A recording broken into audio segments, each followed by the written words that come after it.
My name is Paul Poko. I go by Poko. I also operate under the pseudonym Pokovsky. My name's Connor. I produce. I go under the name of Dorian Sly. Brendan. I produce, yeah. Tate. No, I do the vocals. I do the vocals. Words. Yeah, I do words. Charlie. I produce vocals and that. Mina, not a lot, but I co-produced with Brendan and Charlie, I guess. I'll make like the skeleton of a song or like the first 50 seconds and then I'll give it to Brendan or Charlie or someone else. But I sing as well, I do vocals. Hunter, like mostly like production or like songwriting or whatever you want to call it. Everyone does a little bit of everything really. Well, me and Tate were sitting in my mum's kitchen trying to come up with a new name for me. We weren't happy with the old one. Happy with it. And Tate just said the word bathwater, and I thought that was funny. Before that, I was called Norwood. But what about the early name? Oh, the early name, Hungry. No, the earlier name than that. What was that one? Kid Ninja.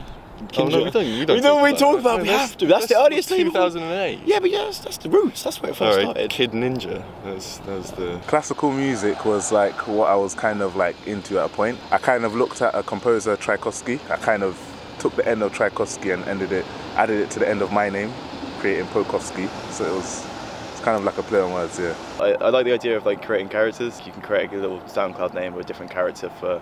Say if you want to make whatever style, you don't want to be associated with something else that you've made, you can just create a character. And then I quite like writing for a character as well. So if you create a character, it's easier to rather than be about yourself. More so recently, I've been sort of like exploring like the relationship between the two, and you can go past just sort of talking as one or studying one. You can study how they're reacting with each other. Yes, I mean, if we're gonna go like, if we're gonna go from the very beginning, yeah, I call myself NED because I'm an idiot, so that was fun. Yeah, I call myself that, and I'm talking like N.E.D, you know. Because it was like the Venni. Yeah, and then, yeah, oh wow, yeah, exactly. I know people who, when they make a piece of music, they think about what genre it's going to be beforehand. I don't do that. Oh, that's always a very awkward question. I guess a lot of people say this, and I guess it's quite cliche to say, but like I don't think anyone really wants their stuff labelled. If you think about it, like those people that are really like into like, you know, shouting out the genre they make are obviously quite proud of what they make, and that you know, that's all power to them. And I guess it's the people that kind of a little bit more low key that I'm a little bit more interested in, because then they're the people that might make something a little bit more interesting or a little bit far like removed from the actual genre. If you get stuck in a genre, then you're going to make whatever that genre makes. Claiming genres. I think claiming genres, yeah, is a good thing and a bad thing. Because yeah, you don't want to always be inside a box. Taking yourself out of a box, people can like kind of lose interest in you because yeah, you're always doing something new. The people that are remembered innovate. That's why you kind of want to be in your box, but innovate your field.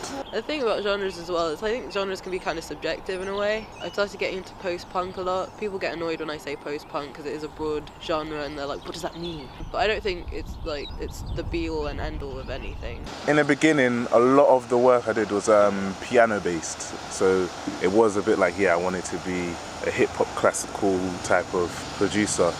I started playing guitar when I was like 11, started writing songs when I was like 13. Well, Tate was saying Timbaland, because he's a great producer. He is a good producer. He does a lot of nice sounds. But also stuff like Burial, a lot of sort of guitar music, like Slint and Swans are two of my favourite bands. Kid Cudi was a massive one for me back in the day, like Man on the Moon, where you mix the melody with the elements of rap, and like that is my favourite thing to do, like is have that like melody-esque thing. I've got lots of singers that I absolutely love, like Kate Bush is probably like a main influence of mine. I've got a poster of Kate Bush in my bedroom. No, it's small, it's a black and white picture. She's got like an updo with leaves in her hair. Timbaland is #1 to me. I think he's the best out right now and for many years now. Kanye West is one of my heroes in the music. No ID, he's serious. Rick Rubin. Kid Cudi's more of a vocal, is more of me as an artist, me as a vocalist. No, I mean I was a really big Libertines fan when I was quite young. I did have a few. I mean it was like I'm kind of embarrassed to say it was all NME really, to be honest. The Red Hot Chili Peppers poster. I used to have that on my wall. It's where Jack Bevan from Foles, his drumstick. It was a different working environment to now. Well, we'd have sort of my family, so my mum and my sister, constantly milling in and out of the kitchen. I guess I actually kind of missed that. Like I kind of missed that kind of like chaos behind it, because it's like the more distractions there were, the more focused I seemed to be in it.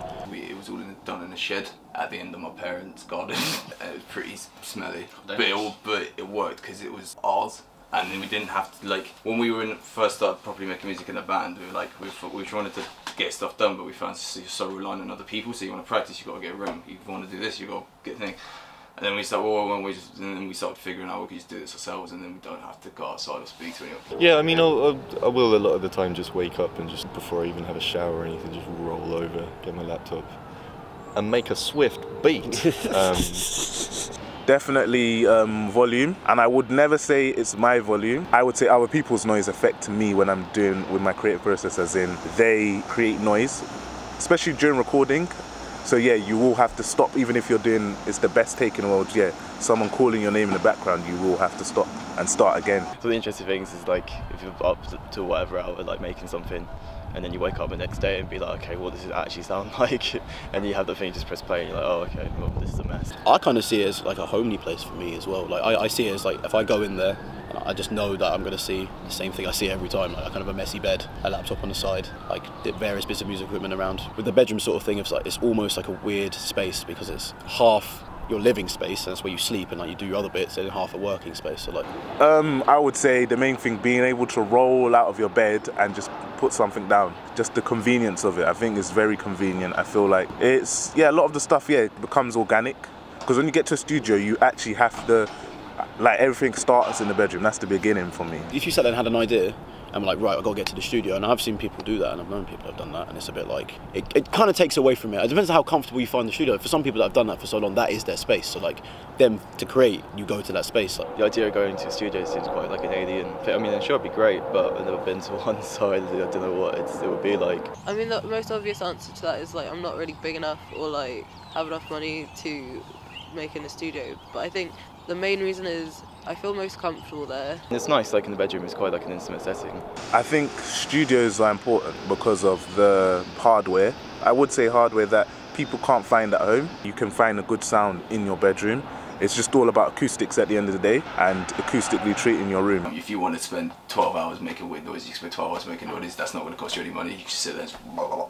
I mean, it's like with our music, the only thing that would really need to, that a studio would be useful for would be like the vocal. Realistically, like you don't need half the stuff that people buy. Just because you went and bought like a snazzy drum machine doesn't mean you're going to make good music. Just because you bought a good mic doesn't mean you're going to make good music. I mean, really, these days, like, I don't really feel you're that limited anyway. It's not the cleanest place in the world, the tidiest place in the world. It's pretty basic, my bedroom, to be honest. It's just got my bed, and I did really want to have loads of art and stuff on the walls, but I never got around to doing it. And these are my halls, innit? I'm only here for like a few more months. It was very temporary. It's uni halls, it's pretty bare. It's like a cell. It's cold. I've got a broken amp for my bedside table. Rent's very overdue. I think that might be why it's so cold.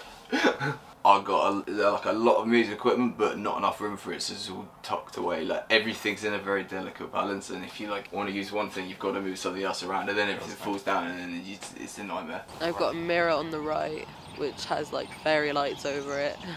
I've got lots of like pictures of like paintings and stuff like that around. Towards the left of that poster, there's a Darth Vader poster. Yeah, I'm into Star Wars. Darth Vader is my favourite character. Yeah, I just make it more decorative, like more expressive. I make it an actual enjoyable place to be. Like, it's okay. It's just a sort of like a blank space at the moment, I think. I like to have like visual reminders, I guess, of the people that I enjoy. I've got this self-portrait that Frida Kahlo did of just after she'd gotten that bus accident. Whenever I feel like shit, it kind of puts things in perspective, because she was like bedridden when she did that portrait, and it's one of the most beautiful things ever. I had an amazing teacher at A-level who used to say that, I'm paraphrasing, but often in times of great grief you get really great art. I like it because it's gritty and it's in your face and it's like dirty and a bit depraved. So I'm into that, but like